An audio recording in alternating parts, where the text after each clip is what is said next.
أما بعد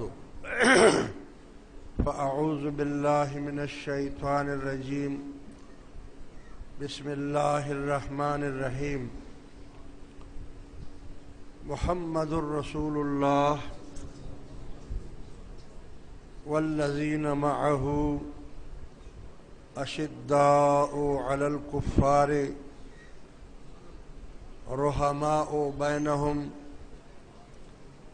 تراهم ركعا سجدا يبتغون من فضل الله ورضوانا صدق الله العلي العظيم وصدق رسوله النبي الكريم۔ اس آیت کریمہ میں اللہ تعالیٰ نے حضور کا اور چاروں یاروں کی طرف بھی اشارہ فرمایا ہے۔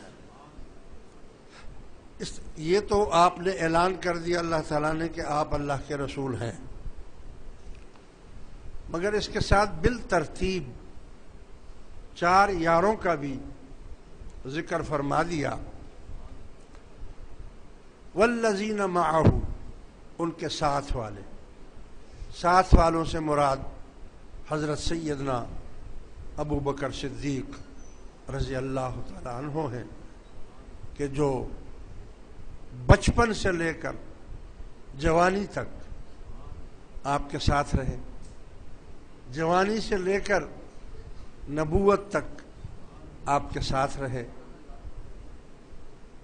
نبوت سے لے کر ہجرت میں بھی آپ کے ساتھ رہے، غار ثور میں بھی آپ کے ساتھ رہے، مدینے میں بھی آپ کے ساتھ رہے، اور قبر بھی آپ کے پہلو میں ہے۔ تو والذین معہ، ان کے ساتھ والوں سے مراد ابو بکر صدیق رضی اللہ عنہ۔ اشداء علی الکفار، اس سے مراد حضرت عمر فاروق رضی اللہ تعالی عنہ ہیں کہ کفار نے یہ لکھا ہے کہ اگر دنیا میں ایک عمر اور ہو جاتا تو ساری دنیا میں سوائے مسلمانوں کے اور کوئی نہ ہوتا، یعنی کفار پر سخت۔ یہ حضرت عمر فاروق کی شان ہے۔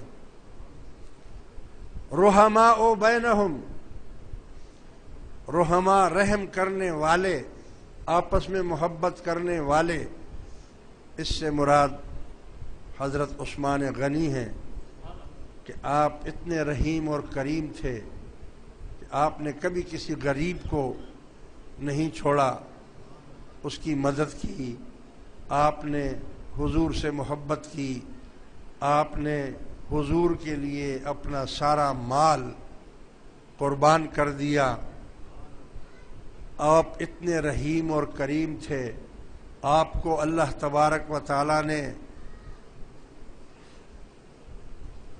لقب عطا فرمایا ذی النورین، کہ آپ کے نکاح میں رسول اللہ صلی اللہ علیہ وسلم کی یکے بعد دیگرے دو بیٹیاں نکاح میں دی۔ حضور نے ایک دی، جب ان کا وصال ہو گیا، وفات ہو گئی، تو دوسری بیٹی دے دی۔ جب ان کا بھی وصال ہو گیا تو آپ نے فرمایا کہ اگر میری تیسری بیٹی ہوتی تو وہ بھی میں عثمان کو دیتا۔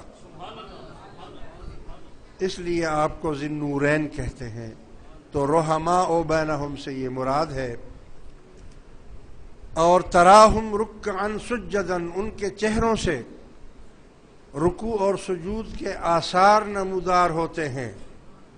وہ ہیں حضرت علی کرم اللہ وجہہ الکریم، کہ حضرت علی جیسی نماز کسی کو بھی شاید خدا کرے ہمیں بھی نصیب ہو جائے، کہ آپ کا جسم مبارک پتھر تھا، سخت تھا، طاقتور تھا، بہادر تھے، لیکن جب آپ نماز میں کھڑے ہوتے تھے تو آپ کا جسم روئی کی طرح نرم ہو جاتا تھا، یہاں تک کہ آپ کے پیٹھ میں تیر لگ گیا، نکالنے سے تکلیف ہوتی تھی، اس کو نکال نہیں سکتے تھے تیر کو۔